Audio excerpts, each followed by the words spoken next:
یقیناً ہر صاحب علم، ہر ذی شعور اس بات کو جانتے ہیں کہ ماہ رجب المرجب شریف کی 27ویں شب کو اللہ رب العزت نے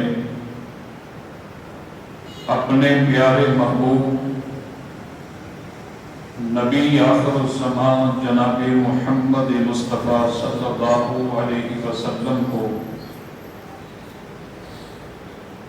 جسمانی معراج کا معجزہ عطا فرمایا۔ اس شب میں آپ صلی اللہ علیہ وسلم کو جو معراج ہوئی وہ جسمانی معراج ہے،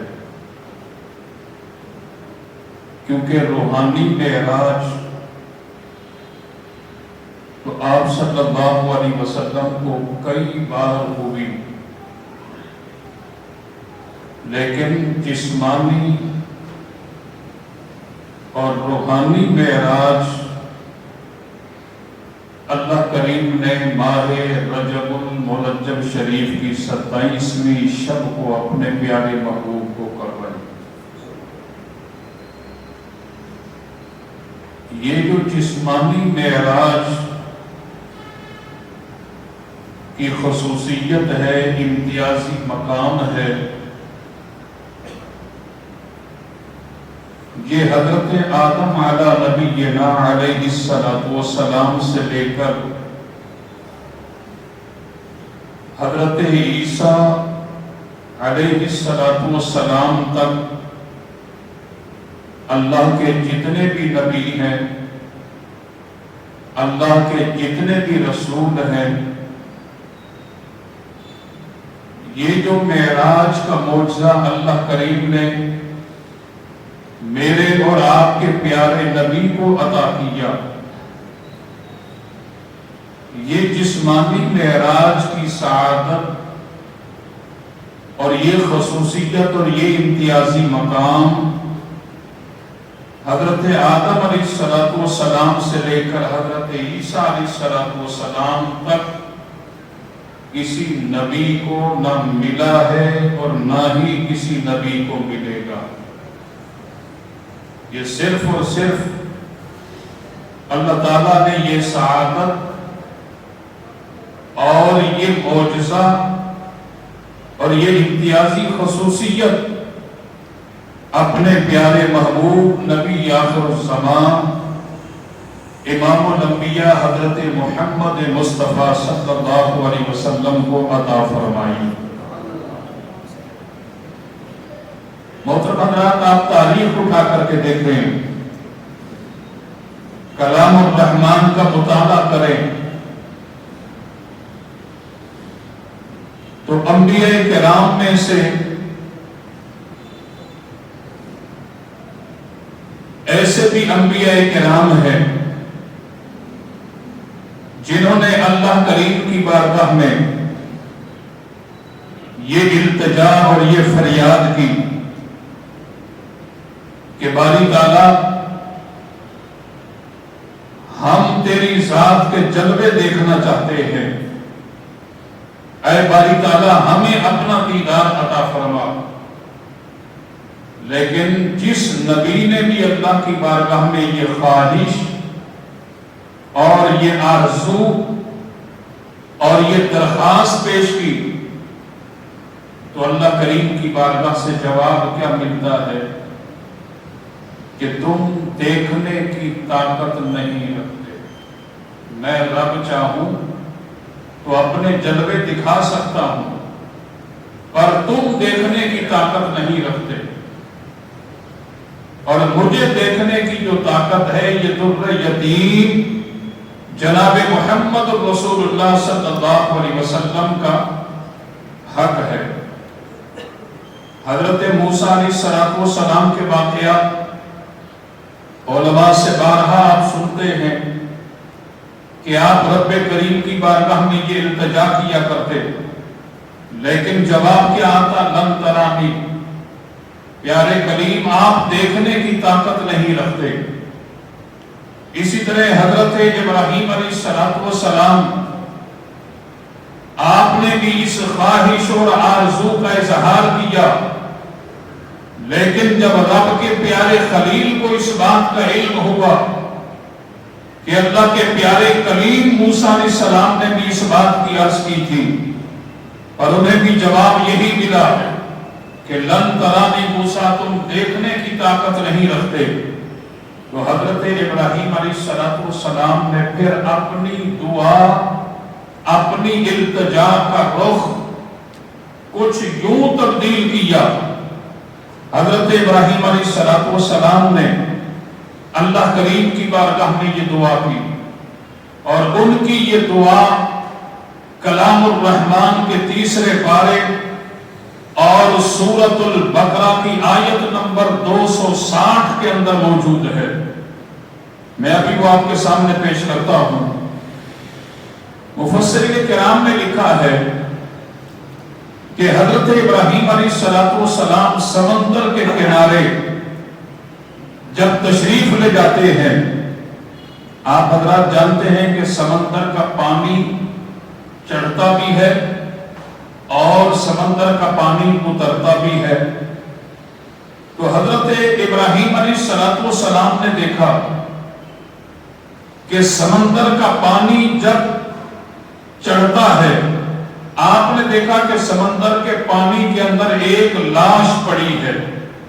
ایک آدمی کا انتقال ہو گیا، اس کی لاش اس پانی کے اندر پڑی ہے، اور جب سمندر کا پانی چڑھتا ہے تو وہ لاش پانی کے اندر چلی جاتی ہے، اور منظر یہ ہے کہ سمندر میں رہنے والی مچھلیاں اور سمندر میں رہنے والی اللہ کی مخلوق یعنی جانور سمندر کے، وہ اس آدمی کی لاش کے جسم کو آن کر کے کھاتے ہیں، اور جب پانی اتر جاتا ہے وہ آدمی کی لاش خشکی پر آ جاتی ہے، اور جب وہ خشکی پر آ جاتی ہے تو پھر اس وقت جنگل کے درندے، جنگل کے جانور آن کر کے اس آدمی کی لاش کو کھاتے ہیں، یعنی اس کے جسم میں سے جسمانی اعضاء نوچتے ہیں، کھاتے ہیں، اور جب جنگل کے درندے کھا کر کے چلے جاتے ہیں تو آپ نے دیکھا کہ پھر پرندے آن کر کے اس آدمی کی لاش کو کھاتے ہیں۔ اب حضرت ابراہیم علیہ السلام نے جب یہ منظر دیکھا، اللہ کریم کی بارگاہ میں عرض کرتے ہیں کہ باری تعالیٰ، انسانی جسم ایک ہی ہے، اور اسی انسانی جسم کا کچھ حصہ سمندر کی مخلوق کھاتی ہے، سمندر میں رہنے والے جانور کھاتے ہیں، اور اسی انسانی جسم کو جنگل میں رہنے والے درندے جانور بھی کھاتے ہیں، اسی انسانی جسم کو پرندے بھی کھاتے ہیں۔ اے باری تعالیٰ، انسان کا جسم ایک ہے، جسم میں سے کچھ حصہ سمندر کی مخلوق کے پیٹ کے اندر ہے، اور اس انسانی جسم کا کچھ حصہ جنگل کے درندوں کے پیٹ کے اندر ہے، اسی انسان کے جسم کا کچھ حصہ پرندوں کے پیٹ کے اندر ہے۔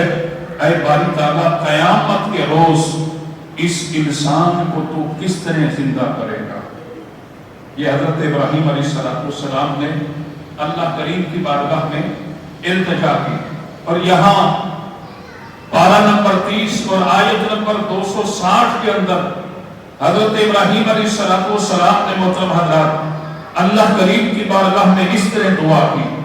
آپ نے دعا کی وَإِذْ قَالَ إِبْرَاهِيمُ، اور کہا حضرت ابراہیم نے اللہ کی بارگاہ میں عرض کی وَإِذْ قَالَ إِبْرَاهِيمُ رَبِّ أَرِنِي كَيْفَ تُحْيِي الْمَوْتَ، اے باری تعالیٰ تو مجھے دکھا تو مردے کیسے زندہ کرے گا۔ یہ حضرت ابراہیم علیہ السلام نے اللہ کریم کی بارگاہ میں التجا کی۔ وَإِذْ قَالَ إِبْرَاهِيمُ، کہا حضرت ابراہیم علیہ السلام نے رَبِّ أَرِنِي كَيْفَ تُحْيِي الْمَوْتَ، اے باری تعالیٰ تو مجھے دکھا کہ تو مردے کیسے زندہ کرے گا۔ اللہ کریم نے فرمایا قال اولم تؤمن، اے ابراہیم کیا تیرا یقین نہیں کہ میں مردے زندہ کروں گا؟ میں مردے زندہ کرتا ہوں۔ قال بلا، یا اللہ یقین تو ہے، ولکن لیطمئن قلبی، اے باری تعالیٰ میں نے اپنے اطمینان قلب کے لیے پوچھا ہے، اپنے دل کو قرار پہنچانے کے لیے میں نے یہ سوال کیا ہے۔ اللہ کریم نے ارشاد فرمایا قال فخذ اربعۃ من الطیر، فرمایا کہ اے پیارے ابراہیم میں رب مردوں کو زندہ کروں، میں تو علی کل شیء قدیر ہوں، میں تو ہر چیز پر قادر ہوں۔ فرمایا کہ میں رب وہ رب لم یزل ہوں اور میں وہ علی کل شیء قدیر ہوں کہ پیارے ابراہیم اگرچہ میں اپنے بندوں میں سے کسی بندے کو یہ قوت اور طاقت عطا فرماؤں کہ میری دی ہوئی طاقت کی وجہ سے میرا بندہ مردوں کو پکارے تو میرے بندے کی پکار سن کر کے مردے زندہ ہو جاتے ہیں۔ اب یہاں دیکھیں کہ قرآن مجید کے اندر حضرت ابراہیم علیہ السلام نے اللہ کریم کی بارگاہ میں عرض کی کہ باری تعالیٰ تو مجھے دکھا کہ تو مردے کیسے زندہ کرتا ہے۔ اللہ نے فرمایا کیا تیرا یقین نہیں، تیرا ایمان نہیں؟ باری تعالیٰ ایمان تو ہے، اور ولکن لیطمئن قلبی، میں نے اطمینان قلب کے لیے پوچھ لیا ہے۔ قال فخذ اربعۃ من الطیر، فرمایا کہ پیارے ابراہیم اچھا 4 پرندے لے کر کے انہیں اپنی طرف ہلاؤ، فرمایا کہ انہیں اپنے ساتھ ہلا لیں، اور ہلانے کے بعد فرمایا کہ الیک ثم اجعل علی کل جبل، فرمایا کہ پھر انہیں جو ہے اپنی طرف ہلا لیں، اور اپنی طرف ہلانے کے بعد فرمایا کہ 4 پرندے پھر آپ انہیں ذبح کریں، اور ذبح کرنے کے بعد فرمایا کہ ان 4 پرندوں کا گوشت آپس میں مکس کر دیں۔ اور یہاں علماء نے وہ پرندوں کا بھی ذکر کیا ہے۔ وہ کون سے 4 پرندے تھے محترم حضرات؟ جنہیں حضرت ابراہیم علیہ السلام نے اپنی طرف ہلایا تھا، اپنی طرف انہیں جو ہے مانوس کیا تھا۔ ایک تو مور تھا، ایک کیا تھا؟ مور، نمبر 2 مرغ، اور نمبر 3 کبوتر، اور نمبر 4 کوا۔ یہ 4 مختلف پرندے تھے، یعنی ایک ہی نسل کے وہ 4 پرندے نہیں تھے، بلکہ یہ 4 مختلف پرندے، مور، کبوتر، مرغ، کوا، یہ 4 پرندے حضرت ابراہیم علیہ السلام نے ان 4 پرندوں کو اپنی طرف ہلا دیا۔ مانوس کرنے کے بعد اللہ کے حکم کے مطابق آپ نے 4 پرندوں کو ذبح کیا۔ ذبح کرنے کے بعد آپ نے 4 کے گوشت کو آپس میں مکس کر دیا، آپس میں ملا دیا قیمہ بنا کر کے، اور اللہ کریم نے جیسے کہ یہاں حکم فرمایا کہ قال فخذ اربعۃ من الطیر فصرهن الیک ثم اجعل علی کل جبل منهن جزعا، فرمایا کہ ان پرندوں کو ذبح کرنے کے بعد ان کے گوشت کو آپس میں جو ہے وہ مکس کرنے کے بعد قیمہ بنانے کے بعد فرمایا کہ اس گوشت میں سے کچھ حصہ آپ کچھ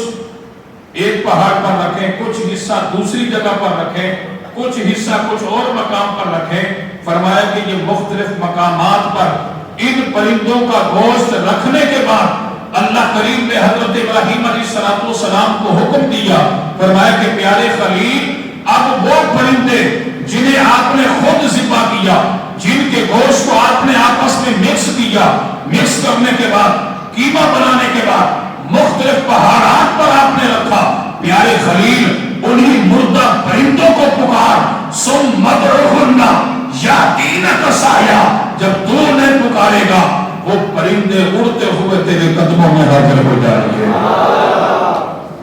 حضرت ابراہیم علیہ السلام نے، یہ اللہ کا قرآن ہے، سورہ بقرہ آیت نمبر 260، حضرت ابراہیم علیہ السلام نے اللہ کے حکم کے مطابق ان پرندوں کو ذبح کیا، گوشت بنایا، قیمہ بنایا، مختلف جگہ پر رکھ دیا، دور کھڑے ہو گئے اور پھر ان کو پکارا، ثم ادعوهن یاتینک سعیا، جب آپ نے پکارا اللہ نے ان پرندوں کے جسم کو بھی بنا دیا اور جسمانی اسٹرکچر بھی بن گیا، جسمانی اعضاء بھی بن گئے، اور اس جسم کے اندر اللہ کریم نے روح مبارک بھی ڈال دی، اور ان چاروں پرندوں کو اللہ کریم نے اڑا بھی دیا، اور اللہ کے حکم کے مطابق اڑتے ہوئے ابراہیم علیہ السلام کے قدموں میں آ گئے۔ تو فرمایا کہ پیارے خلیل، جو رب اپنے خلیل کو یہ طاقت عطا فرمائے، جو رب اپنے نبی کو یہ طاقت عطا فرمائے کہ میرا نبی پکارے مردے زندہ ہو جائیں، تو فرمایا کہ پیارے خلیل، میں تو رب العالمین ہوں، میں تو علی کل شیء قدیر ہوں، اگرچہ میرا ایک بندہ جس کا انتقال ہوا وہ سمندر کے پانی کے اندر ہے، اس کے جسم کا کچھ حصہ سمندر کی مچھلیوں کے پیٹ میں ہے، کچھ حصہ جنگلات کے درندوں کے پیٹ کے اندر ہے، کچھ حصہ پرندوں کے پیٹ کے اندر ہے۔ اے پیارے خلیل، میں رب تمہیں یہ طاقت عطا فرما سکتا ہوں، تو کیا میں اپنے اس بندے کو زندہ نہیں کر سکتا؟